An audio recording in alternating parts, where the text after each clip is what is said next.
Desde su liberación en enero de 1945, el complejo Auschwitz se ha transformado en sinónimo de brutalidad y horrores inhumanos. Dentro de esas paredes se cometieron algunos de los crímenes más salvajes de la historia humana. Miles de personas lograron sobrevivir a ese infierno y dieron a conocer las aberraciones que allí se llevaron a cabo. En este nuevo video de Histopia X, vamos a conocer algunos de los castigos y penas que se utilizaban dentro del campo de exterminio más infame de la Segunda Guerra Mundial. Auschwitz era el campo más grande establecido por la Alemania nazi. Era un complejo enorme dentro del cual operaban 2 campos de trabajos forzados y uno de exterminio. Para su funcionamiento se dividía en Auschwitz I, Auschwitz II o Birkenau y Auschwitz III, conocido como Monowitz. Más de 1 millón de personas perdieron la vida en esas gigantescas instalaciones y 9 de cada 10 eran de origen judío. El infierno comenzaba antes de ingresar. Sobre la entrada al campo había un cartel que anunciaba Arbeit macht frei, lo que significa el trabajo te hace libre. Una macabra ironía ya que ocurría todo lo contrario. El trabajo se convertía en otra forma de genocidio que los nazis llamaban exterminio. El trabajo era un tipo de genocidio que los nazis llamaban exterminio. El trabajo era un tipo de genocidio que los nazis llamaban exterminio a través del labor, es decir, destruir a las personas al mismo tiempo que se aprovechaba su capacidad productiva.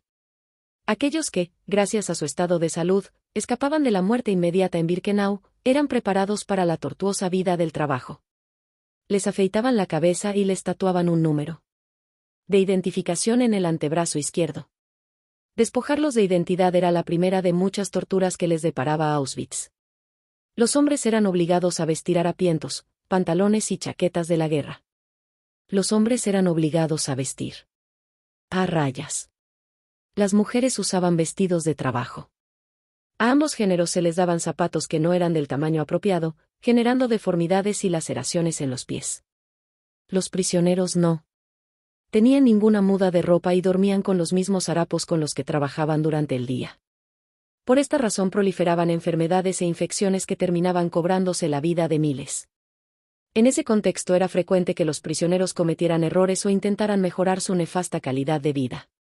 La regulación de los trabajos forzados en Auschwitz partía de órdenes escritas diseñadas por el director del campo, así como de recomendaciones de las SS. Las infracciones más comunes estaban relacionadas con intentos de obtener comida adicional, así como también no trabajar de forma satisfactoria. Incluso eran motivo de reprimenda cosas triviales como fumar, descansar en momentos inadecuados o utilizar ropa no aprobada por la Alemania nazi. Hasta el intento de suicidio era castigado dentro de las instalaciones. Si un prisionero tomaba esa decisión para escapar del infierno, lo mejor era acertar con el método de sobrevivir. Las penas eran realmente severas.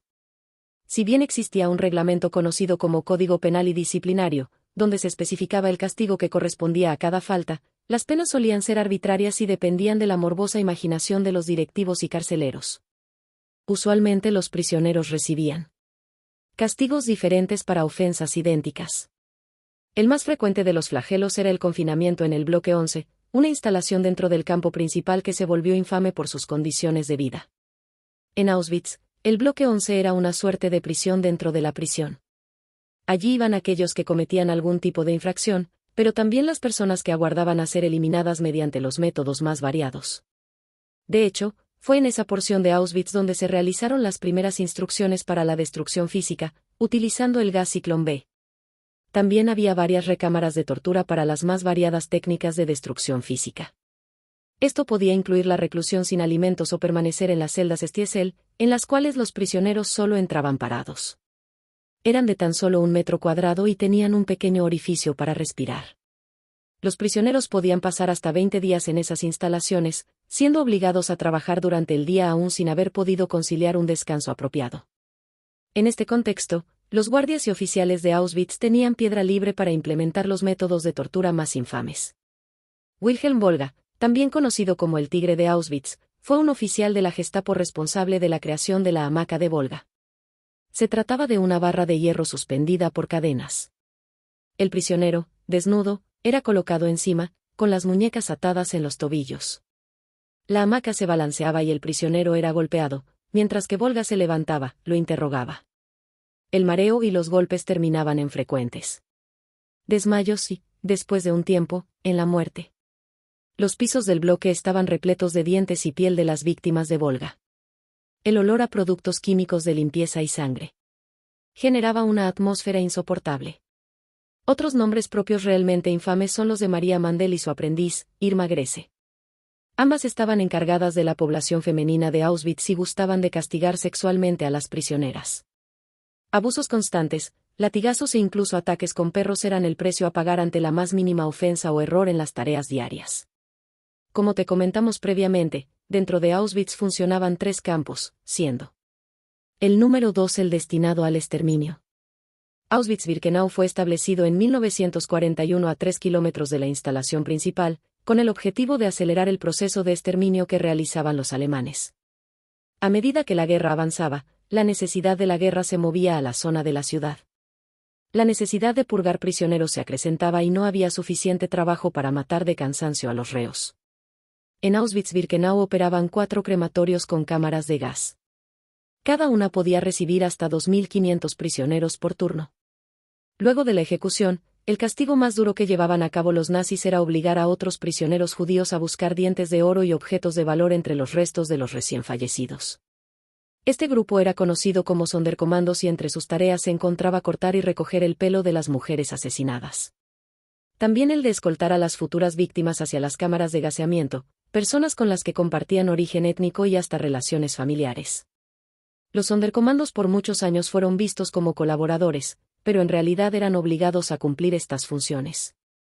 Si fallaban en su recolección de objetos valiosos, el responsable era arrojado a las llamas. Pasando nuevamente al edificio principal. Allí operaba el bloque 10, lugar donde Josef Mengele realizó gran parte de sus experimentos en humanos. Mengele estaba especialmente interesado en los gemelos, las personas con heterocronía, enanos y todo tipo de anomalías genéticas. El médico experimentaba sin ningún tipo de reparo por la salud de los prisioneros. Algunos procesos consistían en la inyección de sustancias químicas para modificar el color del iris de los prisioneros. En otros casos se extraían los globos oculares para examinarlos, causando la muerte de la víctima. En uno de los procedimientos más infames, Mengele cosió a 2 bebés gitanos en un intento de crear gemelos siameses. Ambos infantes murieron a causa de la gangrena. Auschwitz fue la industrialización de la muerte. Había más de una manera en la que un prisionero podía encontrar su fin, ya sea trabajando hasta la muerte, siendo torturado en el bloque 11, perdiendo sus órganos en el bloque 10 o gaseado en Birkenau. En total, más 1.300.000 personas fueron asesinadas. Algunos pasaron por la instalación y 1.100.000 perecieron. Los castigos allí impartidos son uno de los capítulos más oscuros de la historia humana. Gracias por quedarte hasta el final. Si quieres conocer más sobre algún aspecto en particular de Auschwitz, déjanos tu sugerencia en la caja de comentarios. Nos reencontraremos en la próxima entrega de Histopia X.